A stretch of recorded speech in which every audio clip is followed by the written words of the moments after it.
வணக்கம். இன்றைக்கி முருங்கைக்காயோட கொஞ்சோண்டு கீரை போட்டு வறுக்க போகிறேன்.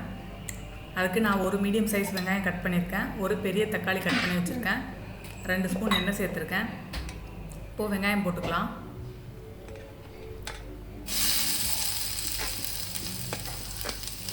வெங்காயம் ரொம்ப பொன்னிறமாக வறுக்கணும்னு அவசியம் இல்லை, நம்ம தண்ணி ஊற்றி வேக வச்சுக்கலாம்.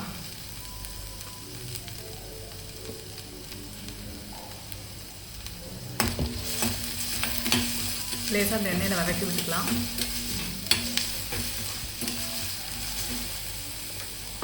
இப்போது தக்காளி சேர்த்துக்கிறேன்.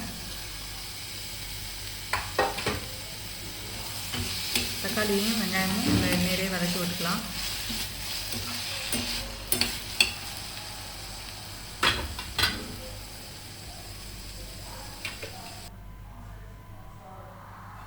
தேவையான அளவு உப்பு சேர்த்துக்கிறேன்.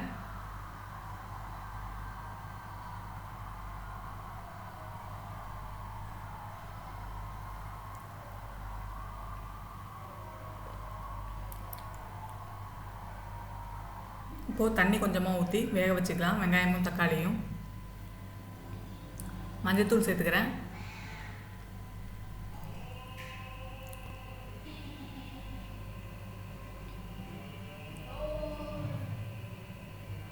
ஒரு ஸ்பூன் சோம்புத்தூள் சேர்த்துருக்கேன்.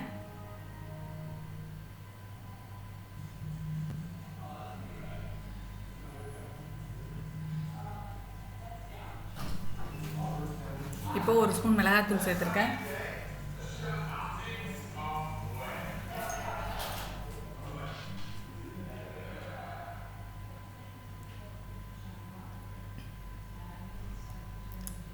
தக்காளிலாம் நம்மளே மசிச்சு விட்டுக்கலாம், தண்ணியில் வெந்திருக்கும்.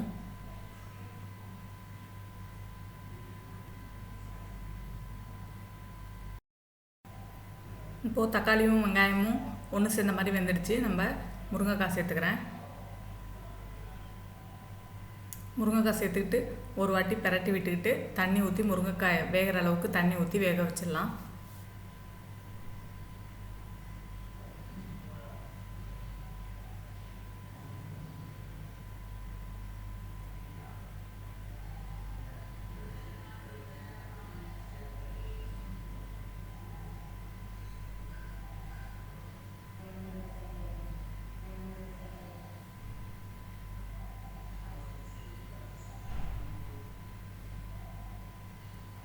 முருங்கைக்காய் நல்லா வெந்துடுச்சு, நம்ம கிளறி விட்டுக்கலாம்.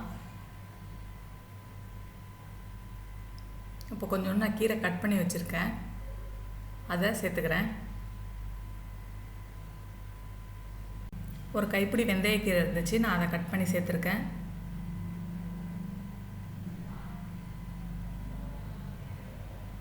கீரை கடைசியாக தண்ணியெல்லாம் வற்றினதுக்கப்புறம் முருங்கைக்காய் வெந்ததுக்கப்புறம் சேர்க்கலாம். கீரை போட்டு நிறைய நேரம் வதக்கணும்னு அவசியம் இல்லை, கீரை அந்த நேரத்திலே வெந்துடும். அதனால் முருங்கைக்காய் வெந்ததுக்கப்புறம் நம்ம கீரை போட்டுக்கலாம்.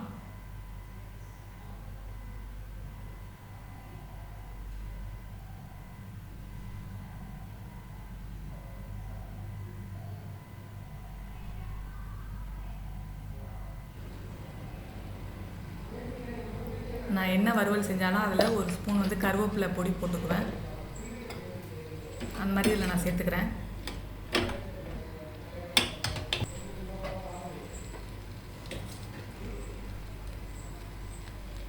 ஒரு 2 ஸ்பூன் எண்ணெய் ஊற்றிக்கலாம். எண்ணெய் ஊற்றி ஒரு வாட்டி லேசாக வறுத்துக்கலாம்.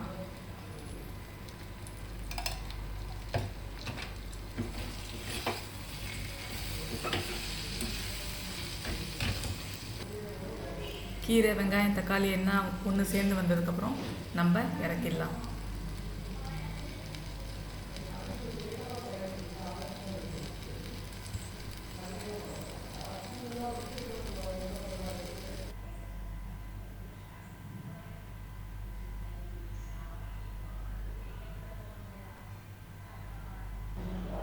நன்றி, வணக்கம்.